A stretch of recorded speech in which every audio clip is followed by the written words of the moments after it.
नमस्कार दोस्तों, मैं हूं अंकुर तिवारी और कांकेर ज़िले के कोयलीबेड़ा इलाके में अबूझ माड़िया आदिवासियों की गोली मारकर हत्या कर दी गई थी और इसके बाद लोगों का गुस्सा फूट पड़ा। भीगते बारिश में बड़ी संख्या में ग्रामीण एकजुट हुए थे और अपना गुस्सा जताया। उन्होंने जांच की मांग की है और अभी इस वक्त हमारे साथ हैं सामाजिक कार्यकर्ता बेला भाटिया जी। उनसे बात करके देखते हैं। मैम, बहुत स्वागत है आपका। जिस तरीके से हिंसा हो रही है बस्तर में, इसे कैसे देखते हैं आप? क्या ये आदिवासियों को मिटाने की कार्रवाई हो रही है नक्सलियों के नाम पे? देखिए, इधर इसमें ऐसा है कि इस तरह की घटना बार बार होती है और सरकार की तरफ से कोई एक्सप्लेनेशन नहीं दिया जाता है कि ये घटनाएं ऐसी क्यों होती है। जनता बोलती है फर्जी मुठभेड़ है, सरकार बोलती है मुठभेड़ है। जैसे जिस दिन यहाँ पे जनता ने कहा होगा, ये 21 अक्टूबर की घटना है गोमे वाली, जिस दिन जनता ने कहा होगा हमारे इधर मुठभेड़ हो गई, यहाँ हत्या हो गई, उसी दिन, क्योंकि मैं एक वकील भी हूँ और मैं इस तरह की बहुत चालान देखती हूँ, उसी दिन वहाँ पे एफआईआर वहाँ पे एक जमा हो चुका होगा, जो पुलिस के द्वारा खुद वहाँ पे एफआईआर, जो प्रार्थी होगा वो पुलिस वाला खुद होगा। हाँ, और उसने अपना एक एफआईआर वहाँ पे लिख दिया होगा जिसमें पूरा एक कहानी होती है। और इस तरह के अगर आप बहुत चालान देखते हैं तो आपको वो कई वैसे की वैसी कहानियाँ बार बार रिपीट भी होती हैं। तो उसमें पूरा एक उन्होंने अपने तरफ से बना दिया होता है, जिसमें फिर कुछ संदिग्ध लोग हमको मिले और फिर वहाँ वो लोग हमको देखकर भाग रहे थे। मतलब ये एक तरह का कहानी मैं आपको बता रही हूँ। फिर हम लोग ने उनको पकड़ा, फिर उनके थैले से हमको ये मिला, कॉडेक्स वायर मिला, ये मिला और इस तरह का करके उसको थाने ले आते हैं। इस तरह के मैंने कई केसेस देखे हैं। थाने ले आते हैं और फिर उनके सामने में वो पूरा मटेरियल रख लेते हैं, उनका फ़ोटो ले लेते हैं और उनको जेल कर देते हैं। मतलब जेल में इस तरह से बहुत लोगों को रखा जाता है। केवल ये तो एक ये कॉडेक्स वायर इत्यादि का एक उदाहरण है, ऐसे अलग अलग कहानियाँ होंगी। हाँ, मगर उसी तरह फर्जी मुठभेड़ में भी ऐसा है कि एक तरफ तो हत्या हो गई, मगर जो एफआईआर लिखा उसमें पूरा कहानी होगा कि सामने से हम लोग वहाँ जा रहे थे, हम लोग को माओवादियों ने अटैक किया। हाँ, मगर माओवादी बहुत थे, हम लोग देख नहीं सके, हमारी तरफ से भी हमने आत्मरक्षा गोली चलाई और फिर वो लोग भाग निकले। जब बाद में हमने उस इलाके की छानबीन की तो हमको वहाँ पे 2 नक्सली मिले। हाँ, और फिर उनकी बाद में हमने ये किया, उनका आइडेंटिफिकेशन करने का कोशिश किया। हमको पता चला कि ये लोग ये 2 हैं और इनका नाम ये है और उनके खिलाफ ऑलरेडी वारंट है। इस तरह का रेगुलर यहाँ पे चल रहा है। तो ये जो पूरी बात है कि एक तरफ पुलिस का नैरेटिव है, एक तरफ जनता का नैरेटिव है, एक तरफ परिवार का नैरेटिव है। और आप ये नोट करें, और जो भी मुझे सुन रहा है कृपया करके इस पॉइंट को ध्यान से सुने कि जनता हर बार हर मुठभेड़ को फर्जी मुठभेड़ नहीं बोलती है। नक्सल आंदोलन यहाँ पे 1980 से चल रहा है। यहाँ पे वो एक हथियारबंद आंदोलन है, वो एक पॉलिटिकल मूवमेंट है। उसका जो निराकरण है वो एक पॉलिटिकली करना चाहिए। तो एक तो मैदानी वहाँ पे मुठभेड़ चलती है, दोनों वर्दियों के बीच में, दोनों हथियारों के बीच में, हथियारबंद लोगों के बीच में चलती है मुठभेड़। और उस तरह की मुठभेड़ में भी जब लोग मारे जाते हैं और गांव के ही लोग भी जो जुड़े हों उनके साथ मारे जाते हैं, उस प्रकार की मुठभेड़ में जो परिवार है वो उसको फर्जी मुठभेड़ नहीं बोलती है। मैं यहाँ पे 2006 से बस्तर में आ जा रही हूँ और 2015 से मैं लगातार यहाँ पे हूँ। मेरे को एक भी उदाहरण ऐसा नहीं मिला है जिसमें मैं ये कहूँ कि जनता ने झूठ बोला। जनता झूठ नहीं बोलती है, मगर पुलिस और सरकार हर बार झूठ बोलती है, हर बार झूठ बोलती है।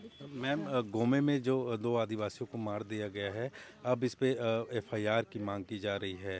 तो क्या ये एफआईआर जिन लोगों ने गोली मारी सिर्फ उन पे होने चाहिए या जिन लोगों ने ऑर्डर दिया है इन पे भी, और जो सरकार थी उस पे भी जांच होनी चाहिए? ज़रूर होनी चाहिए, क्योंकि कमांड रिस्पॉन्सिबिलिटी एक बहुत बड़ी चीज़ है और ये भी कभी भी नहीं होता है अगर एक तो कि कभी कार्यवाही नहीं होती है। बस्तर में मुझे लगता है आज तक एक भी उदाहरण नहीं है जहाँ किसी भी इस तरह के घटना में किसी भी पुलिसकर्मी पर हत्या का ये आरोप लगा हो, 302 का मुकदमा चला हो, मुझे लगता है ऐसा एक भी उदाहरण नहीं है। तो एक कि जिसने ट्रिगर दबाया, एक तो वो बात है। दूसरा कि उस पर जांच हुई। जांच जो करते हैं वो एसडीएम करते हैं। एसडीएम वाली जो जांच होती है वो रूटीन होती है। वो जांच कभी भी पब्लिक को नहीं बताई जाती है। यहाँ पे अनेक एसडीएम की जांचें हुई हैं। बस्तर के हर 7 जिले में इस तरह के आपको बहुत उदाहरण हैं। और ये सरकार से मांग करनी चाहिए कि आप लोग हमको बताइए इन सभी जो जांच में आप लोग ने क्या पाया था, इसका सत्य क्या है। और तीसरी बात जो आपने ये बात जो उठाई, ये बहुत महत्वपूर्ण बात है कि इसके पीछे तो ऊपर वाले हैं, है ना। तो नीचे वाले तो उन्होंने नौकरी के लिए भी इन्होंने आदिवासी लोगों को ही पकड़ लिया। वो अपने नौकरी के लिए बस्टर फाइटर में जुड़ गए, वो डीआरजी में जुड़ गए, वो अलग अलग नीचे में जो भी ये छत्तीसगढ़ पुलिस की फोर्सेस बन गई। तो सीधे ट्रिगर दबाने के लिए भी अब उनको आदिवासी ही मिल गया है। पहले इस तरह का भी बस्तर में हमको देखने को मिलता है कि साथ में सीआरपीएफ भी होती है, मगर जो काम आजकल किया जा रहा है वो डीआरजी के द्वारा किया जा रहा है या बस्तर फाइटर के द्वारा किया जा रहा है। तो ये पूरी जो भी जिम्मेदारी हो और जो भी इन पर कानूनी कार्यवाही हो, ज़रूर उसको केवल ट्रिगर दबाने वाले को ही नहीं, परंतु उसके जो भी ऑफिसर्स थे और जो नीति, जो इस तरह की नीति जो उनको एक तरह से उनको ये छूट दी गई है कि अगर आप लोग इस तरह से मारेंगे तो आप लोगों पर कोई कार्यवाही नहीं की जाएगी। तो ये नीति जो बनाई है जिन्होंने, तो ये सभी का मतलब नीचे से लेके ऊपर तक का, क्यों हम कार्यवाही चाहते हैं? हम लोग कार्यवाही इसलिए चाहते हैं क्योंकि ये हमारा देश एक लोकतांत्रिक देश है। आप जब वोट लेने आते हैं तो वोट क्यों लेने आते हैं? आप हर एक घर में क्यों जाते हैं? क्यों? क्योंकि हर एक व्यक्ति समान है, हर एक का वोट इम्पोर्टेंट है, चाहे वो गरीब हो, अमीर हो, सरकारी ऑफिसर हो, कोई भी हो, हर एक का समान वोट है। इसीलिए समान अधिकार है, इसीलिए समान सम्मान भी होना चाहिए। लेकिन मैम, जो हालत आप इन लोगों के देख रही हैं, आदिवासियों की, खासकर बस्तर से सरगुजा तक के जो आदिवासी, इनकी जो हालत है, लगता है सरकार को ज़रा भी इस बात की शर्म है कि इन्हें इंसान समझा जाए और इनके साथ ऐसा ना किया जाए? नहीं, मुझे नहीं लगता है। मुझे लगता है सरकारें काफ़ी बेशर्म हैं, बहुत धोखा देती हैं और अपनी कुर्सी से ही चिपक जाती हैं। ये मुझे बहुत ही, केवल मैं तो कोई नहीं हूँ, मुझे लगता है पूरे भारत देश ये पूरा जान रहा है कि इस तरह की ये जो पूरी व्यवस्था है जिसमें वोट के समय वोट मांगते हैं, फिर सरकारें बनाते हैं और फिर उसी कुर्सी से चिपक जाते हैं और फिर कानून को खुद तोड़ते हैं, है ना। ये एक होता है कि जब भी कभी मुठभेड़ होती है तो मुठभेड़ में जो लोग शामिल हैं उन्हें प्रमोशन दिया जाता है। तो क्या ये प्रमोशन के लालच में आदिवासियों को मारा जा रहा है लगातार, जिनका माओवादियों से कोई संबंध नहीं है, जो गांव वाले हैं, जिनके पुलिस एफआईआर में नाम नहीं है, और अचानक उनको नक्सली बता के मार दिया जाता है? हाँ, क्योंकि ये एक सॉफ्ट टारगेट होता है, क्योंकि अभी किसी के भी नाम पर तो लिखा नहीं है कि ये नक्सली है, तो ये बहुत आसान है कि अभी सोचिए, क्या हर एक आदिवासी को कुपोषित होना है क्या? कोई आदिवासी तो थोड़ा हट्टा कट्टा भी हो सकता है कि नहीं? तो आपको कोई हट्टा कट्टा जवान दिखा, उसको आपने समझ लिया कि वो नक्सली है? ये कहाँ, ये क्या सोच है आपकी? वो ये जो लोग थे, ये कौन थे? ये 5 या 7 लोग, परिवार का एक ग्रुप आ रहा था, क्योंकि वो अनाज लेने आ रहे थे। अनाज को पकड़ने के लिए वो आपको एक, जो आप इनकी माँओं को देखो, उनकी जो 2 माएँ आई हैं एकदम कुपोषित हैं, उनकी कोई ताकत नहीं है कि वो 1-2 किलो को भी उठा के बेचारी जाएगी। कितना दूर जाना है उसको 30-35 किलोमीटर दूर जाना है। तो जब वो 30-35 किलोमीटर अबुझमाड़ के गांव से वो कोयलीबेड़ा आती है, जबकि वो भी एक अन्याय है उसका, वो इसी देश की नागरिक है, वहाँ पे अगर वो माओइस्ट एरिया भी हो तो भी अनाज की, पीडीएस की, राशन की सुविधा वहीं होनी चाहिए। कैसे आप सोचते हैं कि लोग 30-35 किलोमीटर चल के आएंगे? कोविड के समय में भी हमने देखा, मजदूरों को चलाया हमारे सरकारों ने, क्यों? तो यही मतलब ये एक ही नज़रिया है। कोविड में अगर आपको दिल्ली में या पंजाब में कोई मज़दूर जो काम करने जाता है उसको बिहार तक आप चल के भेज सकते हो, ये वही मानसिकता है कि वही मानसिकता इसके पीछे भी है कि अबू जुमाट का एक कुपोषित माँ जो वहाँ से 30-35 किलोमीटर वो चल के आती है और अपने साथ अपने थोड़े बच्चा जो उसका अनाज पकड़ के ला सके, उस बच्चे को वो अपने साथ लाती है ताकि वो अपना अनाज की बोरी उठा कर वो जा सके वापस। इस बार क्या हुआ, इस बार वो लोग उतना दूर चल कर आए और रास्ते में वो लोग को रुकना पड़ता है, फिर वो लोग गोमे में रुके आते समय, फिर वो लोग गोमे से चले, अनाज उनको मिला भी नहीं, फिर वो वापस गोमे गए, फिर वो गोमे में ठहरे रात में और दूसरे दिन सुबह गश्त और उसमें सर्चिंग करते समय उनको ये ग्रुप मिल गया। कहाँ का ग्रुप है? माड का है। माड में कौन रहता है? माओइस्ट रहते हैं, माओवादी रहते हैं। तो सभी माओ के लोग ये माड के अबुज माड के सभी लोग माओवादी हैं, ये है समझ। जंगल में आदिवासी रहते हैं ये समझने को सरकार तैयार नहीं है। मतलब आप हर एक को संदिग्ध की तरह देखते हैं और ये काले कानून जो हैं जैसे यूएपीए जैसा काले कानून का आप उपयोग करते हैं, जबकि उसका विरोध करना चाहिए क्योंकि इंडियन पीनल कोड में अगर कोई हत्या करे कुछ करे तो सब प्रावधान है। तो आपको यूएपीए जैसा कानून नहीं चाहिए जिसमें केवल संदिग्ध के नाते आप किसी को भी अरेस्टिंग कर सकते हैं, और यूएपीए जैसा ही कानून आपको ये छूट देता है कि आप संदिग्ध, अभी वो अपना कहानी बताएगा कि उसने मेरे ऊपर पहले किया, अभी कोई है तो नहीं बताने वाला, माँ है, माँ बोल रही है नहीं ये झूठ है, मेरा बच्चा था वो मेरे साथ आया था, है ना। तो ये बात है। मैम, लोकतंत्र की दुहाई दी जाती है, न्यायपालिका को आप देखती हैं, आप खुद भी वकील हैं, तो न्याय मिलने की जो बात है, क्या इन लोगों में इतनी सामर्थ्य है कि ये जिला न्यायालय, हाई कोर्ट, सुप्रीम कोर्ट तक अपनी लड़ाई लड़ पाएंगे? देखिए ये लोग कोशिश तो करते हैं क्योंकि इनके पास में कोई विकल्प नहीं होता है।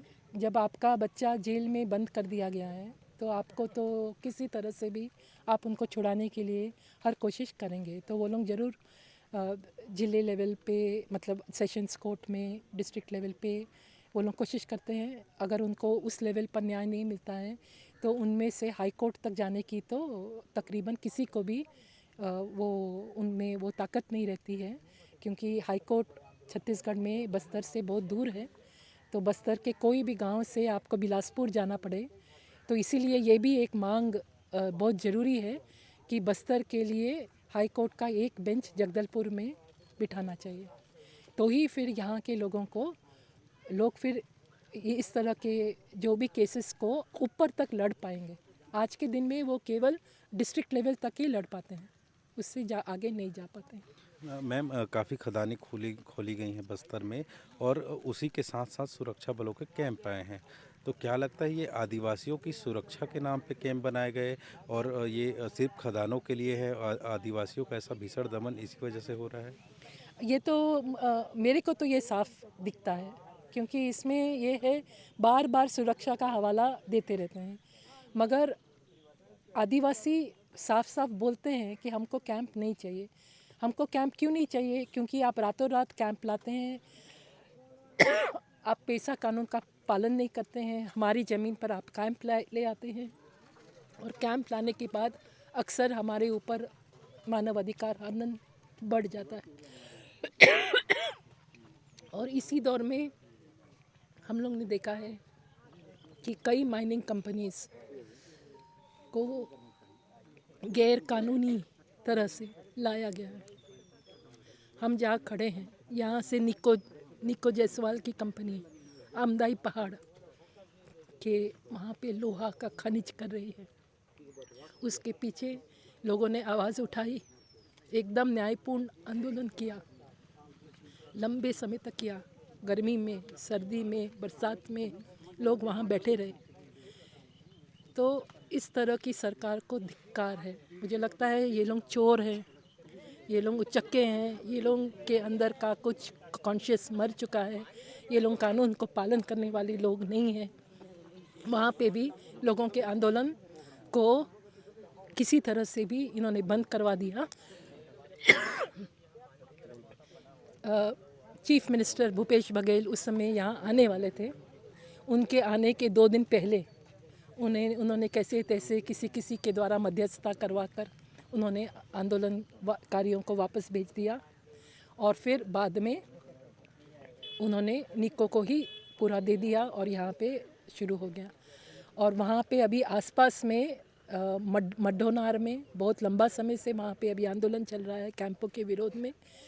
मड्डोनार के आंदोलन वाले युवाओं से अभी आप जाके बात करेंगे तो वो आपको पूरा गिनाएंगे कि किस तरह से वो पल्ली रोड पर तो मैं जब गई थी उन्होंने मुझे हर जगह का नया नया कैंप जहाँ जा रहा है उसका पूरा नक्शा करके बताया था। तो जब हम वो पूरा नक्शा देखते हैं ना तो हम कागज़ में देख पाते हैं कि किस तरह से वो माइनिंग के पूरा इधर है, मतलब गोल कर रहा है माइनिंग को। तो इससे साफ दिखता है कि वो माइनिंग को बचा रहे हैं, कि माइनिंग चलते रहना चाहिए। हाँ, तो किसको माइनिंग देश हित में है, क्या यहाँ के आदिवासियों के हित में है, क्या आदिवासियों की इच्छा से हो रहा है, आदिवासियों के विरोध के बावजूद हो रहा है, उसका प्रॉफिट कहाँ जाने वाला है, क्या निक्को ने ग्राम सभा ये पैसा का और फॉरेस्ट राइट्स का पालन करके उसको दिया गया, ये सब कुछ के बावजूद मतलब वो तो गैरकानूनी हो गया निक्को, उसके बावजूद गैरकानूनी को आप बचा रहे हो किसके द्वारा? मतलब आप अपनी पुलिस को, अपनी फ़ौज, ये हमारी पुलिस है ना भाई, हमारी फ़ौज है। आप बार बार जवान जवान करके आप दुहाई देते रहते हैं मगर हमारी जो पुलिस और हमारी फ़ौज का आप दुरुपयोग कर रहे हैं। किसके लिए? ये प्राइवेट कंपनीज़ के लिए। ये प्राइवेट कंपनीज़ कुछ तो आपको देंगे ना, अपना जो भी उनका पैसा कमाएंगे कुछ तो ज़रूर आपको भी देंगे, आपके भी इलेक्शन में देंगे, है ना। तो ये इस तरह का बहुत ही ऊपर लेवल का बहुत कुछ हो रहा है जो गलत हो रहा है। Thank you ma'am. तो ये थी सामाजिक कार्यकर्ता बेला भाटिया जी, जिनका कहना है कि आदिवासियों को न्याय मिलना चाहिए। और एक बात यह है कि जो ये अबूझमाड़ के आदिवासी हैं, इन जैसे लोगों की मौत सिर्फ इसलिए हो जा रही है कि बस्तर से सरगुजा तक खनिज संसाधनों की लूट मची है और इस लूट में शामिल नेता, अफसर सभी लोग मिलकर कैसे भी करके धन दौलत इकट्ठा करना चाहते हैं।